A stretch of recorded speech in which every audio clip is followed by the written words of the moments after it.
The coins were already in her palm. 3 silver crowns, warm from the pocket of a man who believed warmth was the same as ownership. Cecily Morrow stood at the near end of the library table at Alderswick Hall, her gray wool gown the plainest thing in a room full of polished wood and sealed documents, and she did not look at Phineas Wick. She looked at Edmund Vane, the Earl of Alderswick, who stood at the far end of the table with his hands at his sides and an expression she could not read, cold as river ice, smooth as a thing long frozen. "He believes I have been bought," she thought. She had taken the coins. She had slipped them into her gloved palm 3 days ago in the corridor outside the morning room, while the housemaids were busy, and Phineas Wick smiled at her with the particular confidence of a man who had never been refused. He had told her what to say. He had told her what to forget. He had pressed the silver into her hand with the certainty of a person paying a bill. She had not told him what she intended to do with it. The solicitor at the head of the table cleared his throat and opened his ledger. Phineas Wick adjusted his cravat and arranged his satisfaction into something resembling patience. Lady Vane sat to the left with a handkerchief she had not yet needed but held at the ready. And Edmund Vane, the Earl of Alderswick, watched Cecily Morrow with a look that was not contempt exactly, something cooler and more precise, the look a man wears when he has already written someone's name into his private ledger of the world's disappointments. She closed her fingers around the coins. The solicitor said, "Miss Morrow, you have been asked to speak to what you witnessed in this house during the month of October. Will you do so?" She would. She had arrived at Alderswick Hall in the first week of October, when the elms along the drive still held enough color to be called beautiful. The carriage from Dorking had been cold, the road indifferent, and Cecily had carried 1 trunk, 1 hat box, and a leather folio containing her father's certificate of service to the county bar, which she kept because it was all she had of him, and because it reminded her that honesty had once been a profession a person could live by. Her father had died in March, leaving behind a modest library, a paid-off house that now belonged to a cousin by entailment, and a daughter whose accomplishments were considerable and whose prospects were not. Lady Vane had been her father's client in a small matter of correspondence years ago, and she had written to offer Cecily a position as companion for what she called a season of difficulty at Alderswick. The terms were comfortable. The need was real. Cecily had accepted because there was nothing else to accept, and because she was not the kind of woman who refused decent work out of pride. The hall itself was older than she had expected, and quieter than the season warranted. A great stone house set at the end of an elm drive, the gardens gone to their autumn thinness, the staff moving through the corridors with the particular careful silence of a household that had learned not to make noise. She had her own room at the far end of the east wing, small and clean, with a window that looked north over the kitchen gardens and a fireplace that smoked slightly when the wind turned east. Mrs. Renwick, the housekeeper, showed her the room with the brisk efficiency of a woman who had done this many times, and then paused at the door and said more quietly, "You will find the household straightforward, Miss Morrow. His lordship's temper is not uncertain. It is simply contained." She had said it as a woman who was careful about her employer, and also, Cecily thought, as one who wished someone would be careful back. She understood why within the first afternoon. The Earl of Alderswick was in residence, and the Earl of Alderswick did not encourage company. She had her first sight of him at dinner on her second evening. He was 34, dark-haired, and built along the lines of a man who had once been physical and had since converted that physicality into something purely static, a contained force rather than an expressed one. He sat at the head of a table set for 7 and spoke perhaps 12 words across the course of the meal. His eyes moved across the guests with the regular indifference of a man reading a document he had already memorized. When they passed over Cecily, they did not pause. Lady Vane leaned close afterward and said, in the particular murmur that was not quite a whisper, "You must not take it personally, Miss Morrow. His lordship has not been himself since Eleanor." She did not explain who Eleanor was. Cecily did not ask. Phineas Wick arrived 3 days later with 2 solicitors, a trunk of documents, and the comfortable certainty of a man who had arranged his world to his satisfaction and expected it to stay arranged. He was Lady Vane's particular favorite, addressing her with the warmth of a man who had calculated the precise warmth required and supplied it reliably. He greeted Cecily with a nod and an assessment that lasted slightly too long to be polite, and then directed his full attention toward the Earl, who received it without expression. "A solicitor's daughter with a price," Phineas said to Lady Vane that evening, in the small sitting room off the hall, not quietly enough as it happened, because Cecily was passing the door with Lady Vane's evening shawl. "Useful, perhaps, if it comes to witnesses. They generally want rather less than one expects." Cecily did not slow her step. She delivered the shawl. She returned to her own small room and sat beside the cold grate for a while, looking at her father's certificate, and thought about the particular confidence of men who have never been proved wrong about anything. The dispute itself was a matter of a codicil. The late Earl of Alderswick, Edmund's father, had died 18 months ago and left an estate in order, entailed to his son as was proper, with a modest annuity for the dowager. Phineas Wick had produced a document purporting to be a codicil to that will, granting himself a substantial parcel of the North Fields and an additional income drawn from the home farm revenues. The codicil bore what appeared to be the late Earl's signature and the attestation of 2 witnesses, one of whom had since died. The other was a retired steward named Hartby, who had not been found. Cecily knew this because Lady Vane, in the manner of women who speak most freely to those they have decided do not count, had explained it all within the first week. What Lady Vane did not say, but what Cecily assembled from 3 separate overheard conversations and 1 letter she had not meant to read the outside of, was that Phineas had arranged Lady Vane's own annuity through his solicitor, the late Earl having left the precise terms somewhat flexible, and that Lady Vane's comfort for the remainder of her life was, in a very practical sense, contingent on Phineas's success. She was not malicious. She was frightened. Cecily understood the difference. She had grown up in a solicitor's house, which meant she had grown up watching people arrange facts into the shapes that were least frightening to them, and she had long since learned not to mistake that arrangement for dishonesty. Lady Vane believed what she needed to believe. That did not make her a villain. It made her, in the particular taxonomy Cecily's father had taught her, a person in difficulty, which was a different thing entirely, and called for a different response. It was in the second week that she found herself in the library at 6:30 in the morning, having woken early and come down because the alternative was lying awake, cataloging what she could not change.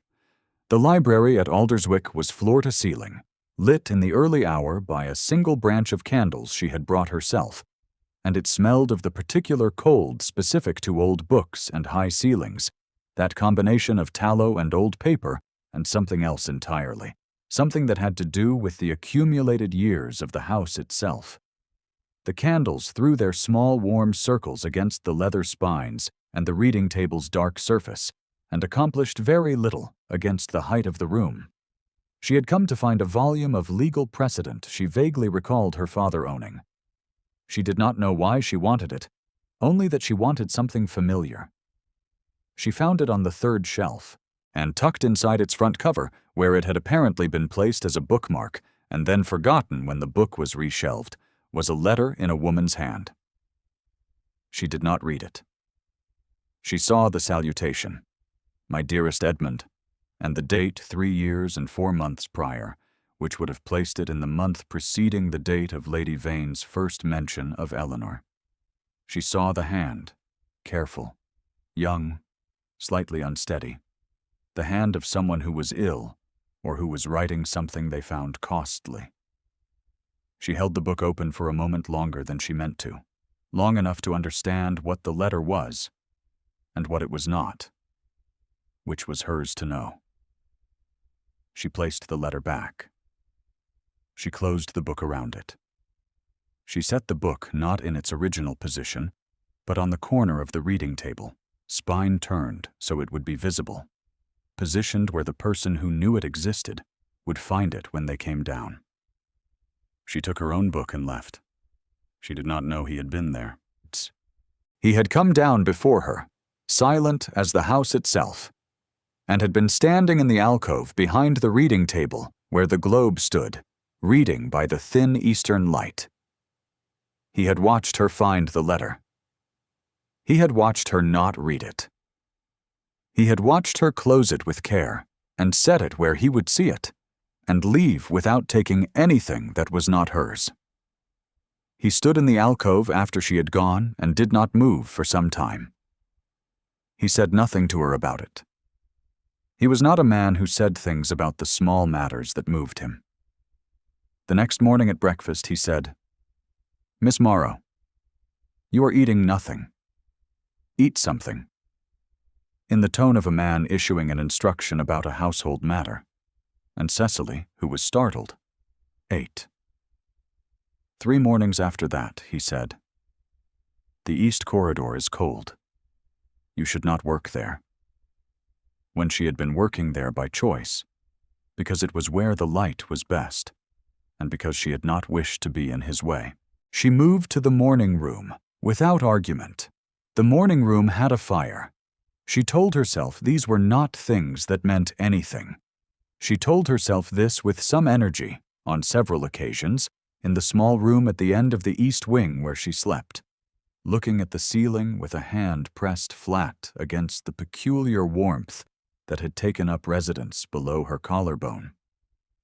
She was a practical woman.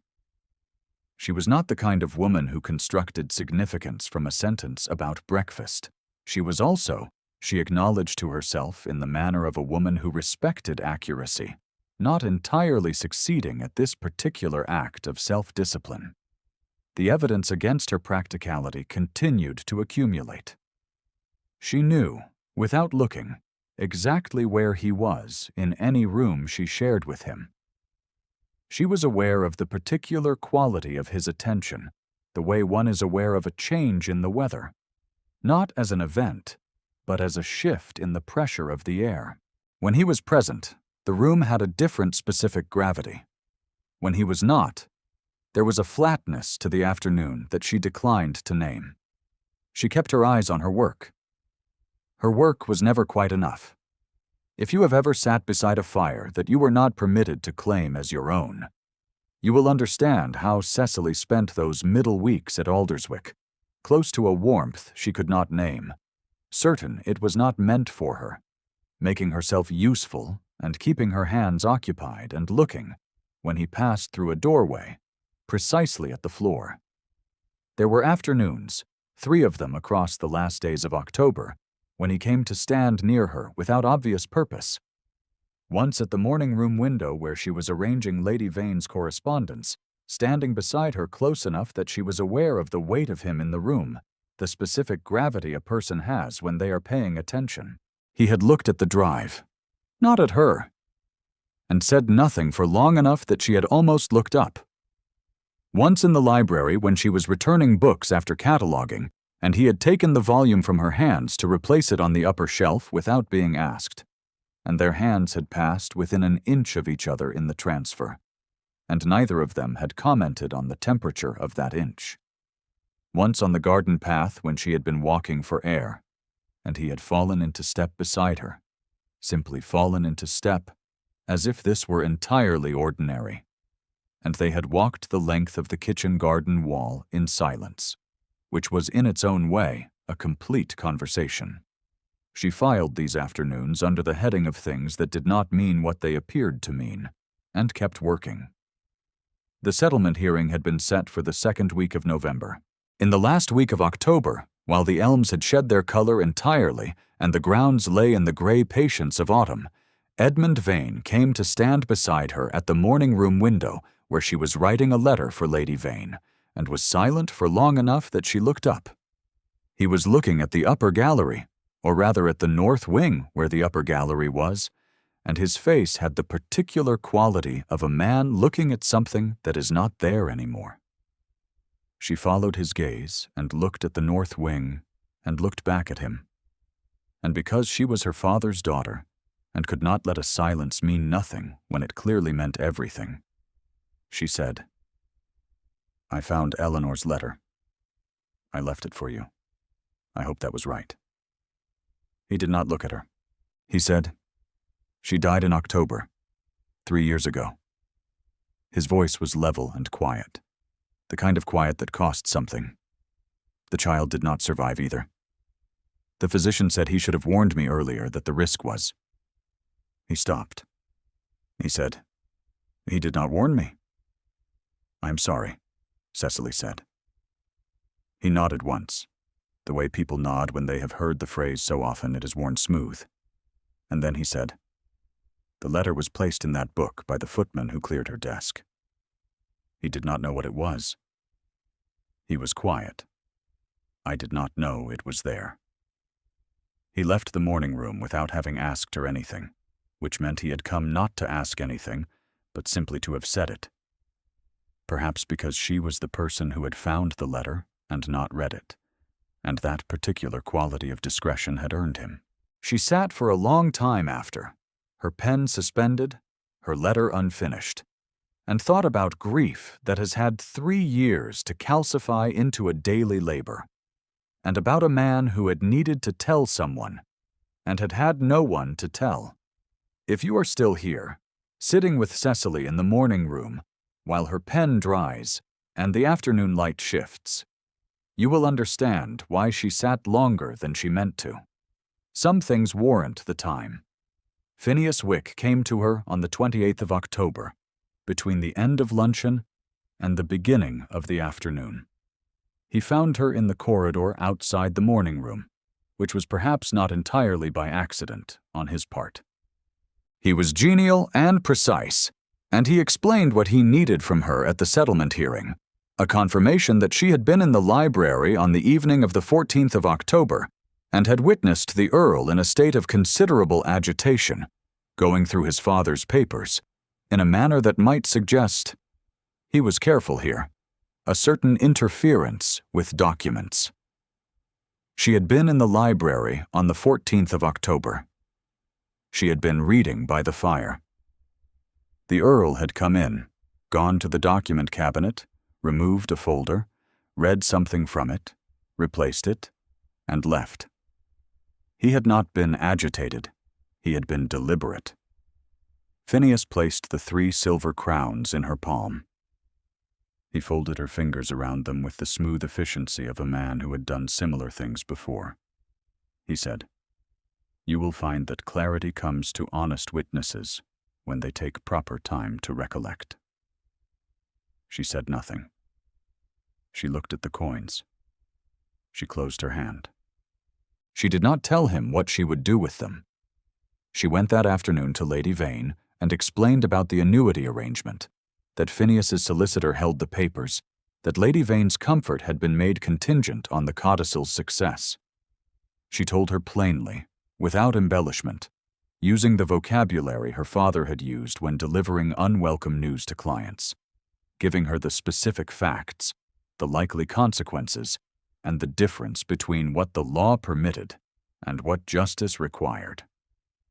Lady Vane listened with the fan held slightly higher than usual, and said at the end, "You are mistaken, Miss Morrow." "I do not think I am," Cecily said, "but I am sorry to have said it." She walked back to her room holding the coins. On the 31st of October, Edmund Vane came down to the library late in the afternoon and found Phineas Wick at the document cabinet with his hand inside the second drawer. The subsequent conversation was brief and very cold, and resulted in Phineas retiring to his rooms with the drawer locked and his solicitor summoned by express post. The settlement hearing was moved forward to the 7th of November. 3 days before the hearing, Cecily passed through the hall and found Edmund standing with his coat still on, returned from somewhere on the grounds, his face carrying that particular quality of a person who has been alone long enough to let something show. He looked at her and said, "You went to Lady Vane." "Not a question." "Yes," she said. "Did she believe you?" "No." He was quiet for a long moment. Then he said, "She will." He said it with the flat certainty of a man who knew that the truth, given sufficient time and a sufficient hearing, tended to prevail, not from optimism, but from having watched it do so before. She thought about what he did not know. He did not know she had taken the coins. "You do not know that I took them." She did not say this. She looked at his face and thought about what it would cost her when he found out. It was Mrs. Renwick who told her, 2 days before the hearing, with the gentle precision of a woman delivering news she wished she did not have, that Phineas had spoken at supper about his confidence in the coming hearing, and had said, clearly, in Lady Vane's hearing, in front of 3 members of the household, that the solicitor's daughter had shown her price, and that what could be bought once could be bought again. Cecily sat with Mrs. Renwick in the small room off the kitchen passage while the words settled. The housekeeper had brought tea she had not asked for, and poured it with the careful deliberateness of someone who is providing the small comforts they have available. Outside the narrow window, the November sky held its customary gray patience. Cecily held the cup and looked at the steam from it. "He is wrong," she said finally. "Not with heat. Simply as a correction of fact. I know he is wrong," Mrs. Renwick said. She looked at Cecily with the steady regard of a woman who had known this house for 30 years and had formed certain opinions about who was worth that regard and who was not. "I have known it for some time. Whether the room will know it in 2 days is another matter." Cecily thanked her and took the coins from the small drawer in her washstand where she had kept them, and she held them in her palm, and she thought about what her father had said about the specific weight of truth, that it was not comfortable to carry and not convenient to deliver, and that it did not wait for a better time. She thought about Edmund Vane, who believed she had accepted a price and would pay it. She thought about what his face would look like when she placed the coins on the table. She thought about what it would cost her, Lady Vane's goodwill, her position, the small warmth she had been very careful not to name, and she held these costs in her mind with the same attention she gave the coins in her palm, and found that they did not, in the end, outweigh the single fact of what the truth was. Her father had told her once that the most dangerous moment in any proceeding was not the testimony itself, but the night before, when a witness had sufficient time and quiet to reconsider. He had said that the truth does not change between the night before and the morning after. Only the person carrying it does. She set the coins in the dish on her washstand and did not take them out again until morning. She did not sleep well. She was at the library table by 9:30 on the 7th of November, and the coins were in her gloved palm, and Phineas Wick was confident. And Edmund Vane was watching her with the particular cold focus of a man who has already made his accounting of the world's disappointments and placed her name inside it. The solicitor asked her what she had witnessed on the evening of the 14th of October. The room was very quiet. Cecily looked at the coins in her palm. She looked at Phineas Wick, whose expression was comfortable and correct. She looked at Edmund Vane, whose expression was a locked room. She opened her hand and placed the 3 silver crowns on the table in front of her, where everyone could see them. "Mr. Wick placed these in my palm on the 28th of October, she said, and told me what to say. I took them because I wished everyone in this room to know that he had offered them. I have held them since. I have spent nothing. The room did not make a sound. On the evening of the 14th of October, she said, I was in this library reading beside the fire. His lordship entered at approximately 9:30, opened the document cabinet, removed a folder, read from it, replaced it, and left. He was not agitated. He did not handle any document improperly. He was in the room for perhaps 4 minutes. She looked at the solicitor. That is what I witnessed. That is all I witnessed. Phineas Wick's voice, when it came, had lost its surface. A solicitor's daughter with a price, he said, his voice stripped of its earlier ease, ought not to be trusted before men of standing. She has been in the employ of this household for 6 weeks, and has a clear interest in this matter. Miss Morrow spoke the truth, Edmund said. His voice came from the far end of the table, level and quiet, and carrying the particular weight of a man who does not raise his voice because he has never needed to. I will not hear her called otherwise. 12 words. Fewer than 12 words. The room received them the way a room receives a sentence that has been building toward itself for a very long time. Phineas Wick sat back. His solicitor looked at his documents with the careful attention of a man reconsidering his position. Lady Vane, who had been holding her handkerchief since the first moment, pressed it briefly to her lips and looked at the coins on the table, with an expression that was something between shame and a very belated clarity. The settlement hearing continued for another 40 minutes. By the end of it, the codicil's authenticity had been formally challenged. The missing Stuart Hartby had been confirmed to be alive and resident in Bath, and prepared to testify that he had signed no such document, and the North Fields remained, as they had always been, the property of the Alderswick estate. Phineas Wick left the library without looking at Cecily. His solicitor followed. Lady Vane rose slowly, set her handkerchief on the table beside the coins, and said to Cecily, in a voice that had had all its comfort removed from it, I owe you more than an apology. I am aware of that.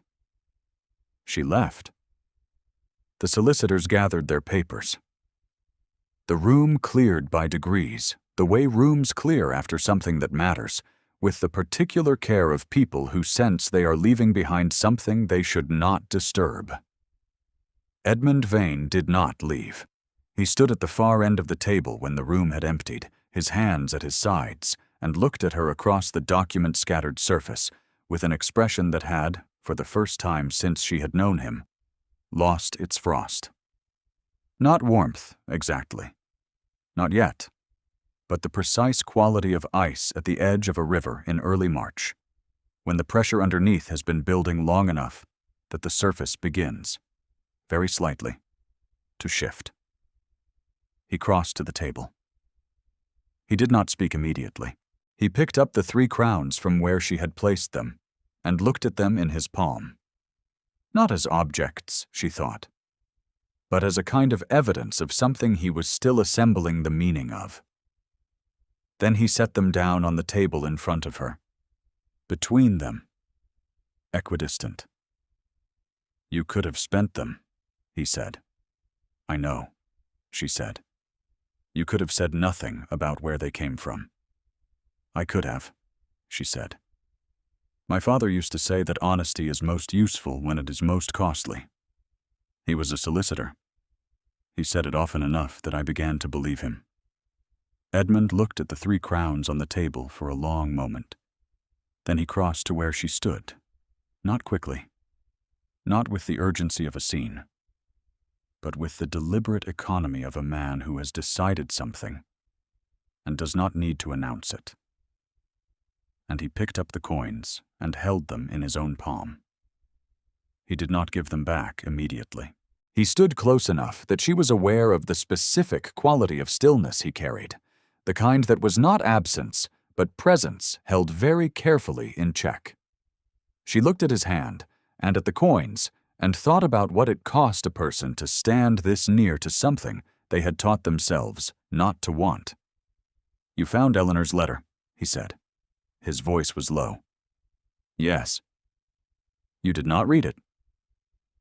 "No." He was quiet. She heard the fire settle in the grate. The autumn light came through the library windows in the particular horizontal way it had in late afternoon, and it lay across the reading table and across his hands and across the place between them, and she thought he was going to give the coins back and thank me, and this will be over, and that will be the correct conclusion to a very correct story. He placed the coins in her palm.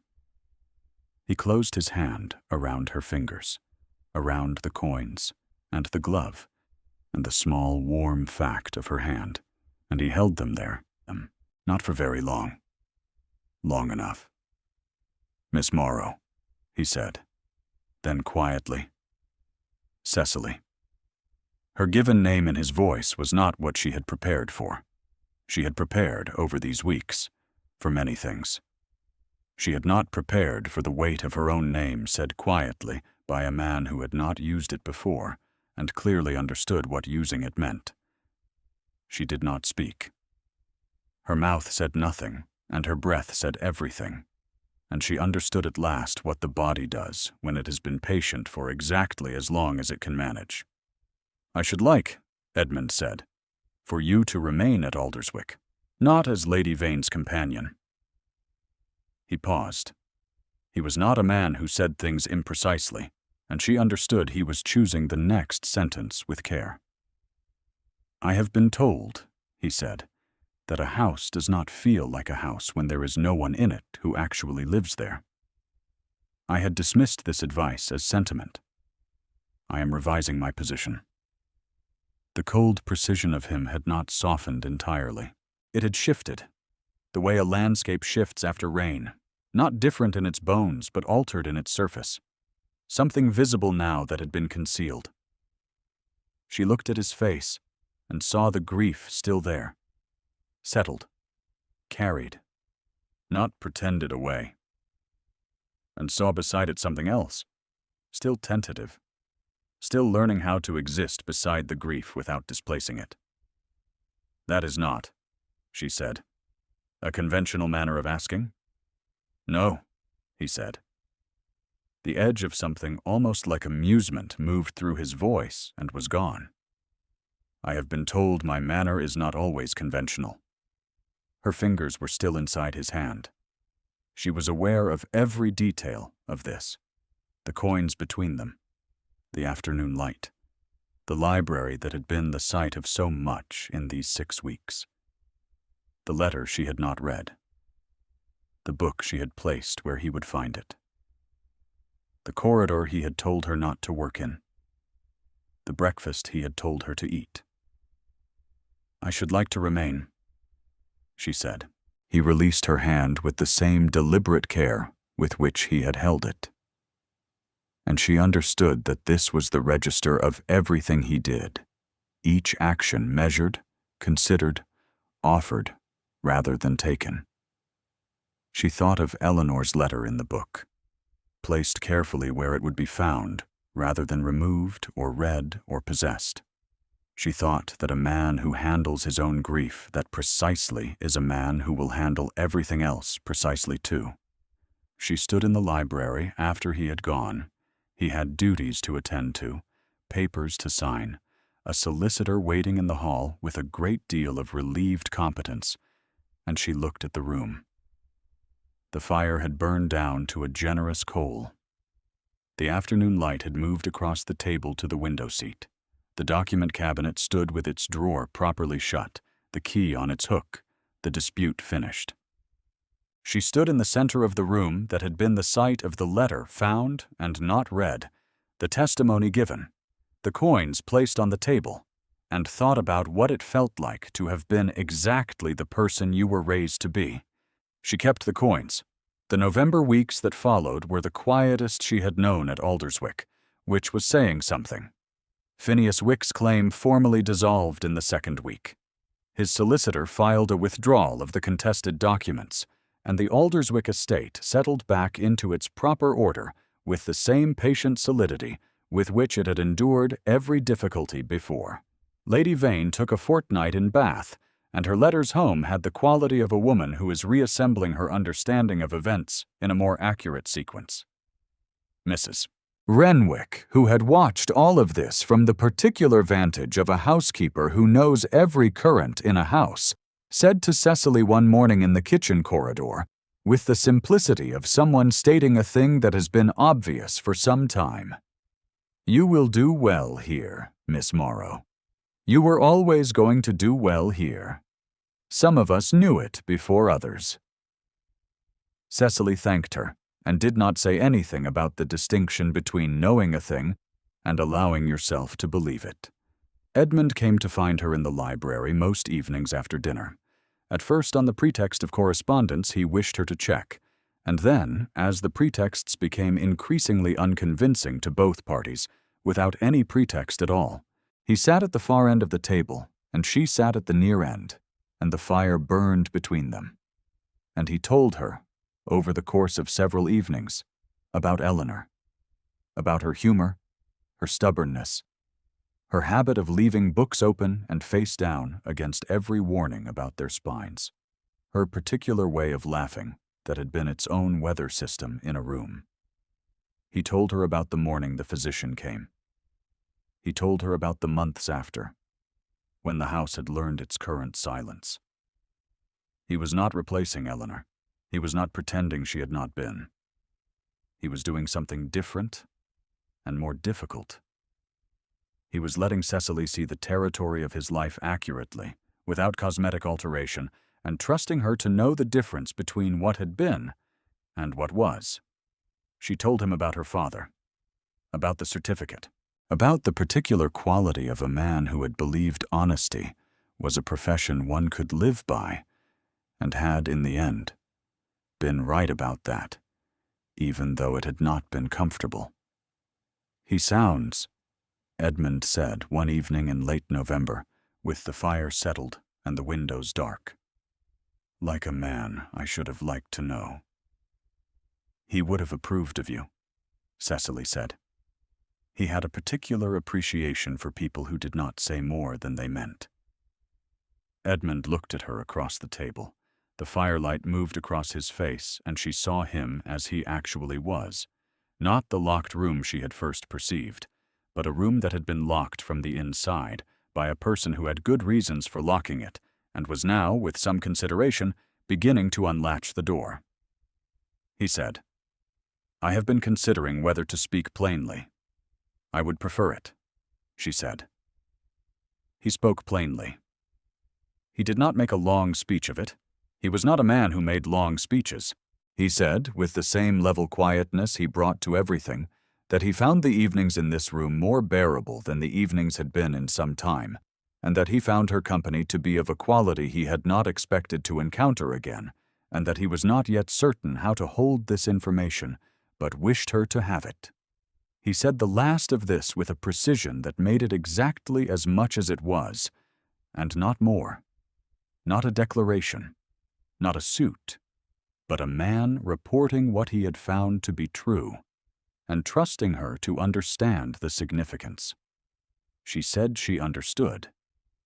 She believed she did. By the time the first true snow came to Alderswick, in the early days of December, the household had settled into an altered configuration that Mrs. Renwick managed with the serene authority of a woman who had known it was coming before anyone else had admitted it. Lady Vane returned from Bath with a measured warmth toward Cecily that acknowledged, without stating, that her earlier assessments had required revision.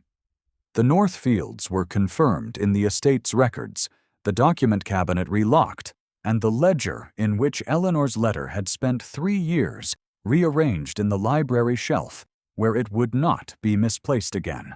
On the evening of the 8th of December, with the snow still falling outside the library windows, and the fire doing what fires have always done in rooms where two people have run out of pretexts, Edmund reached across the table and opened Cecily's hand, where the 3 silver crowns had sat in the dish on her side of the table since the morning she had placed them there. He held them for a moment. Then he placed them back in her palm and closed her fingers around them, the way he had closed them in this room 6 weeks ago. And his hand stayed. "Keep them," he said. "Your father was right. The truth is most useful when it is most costly.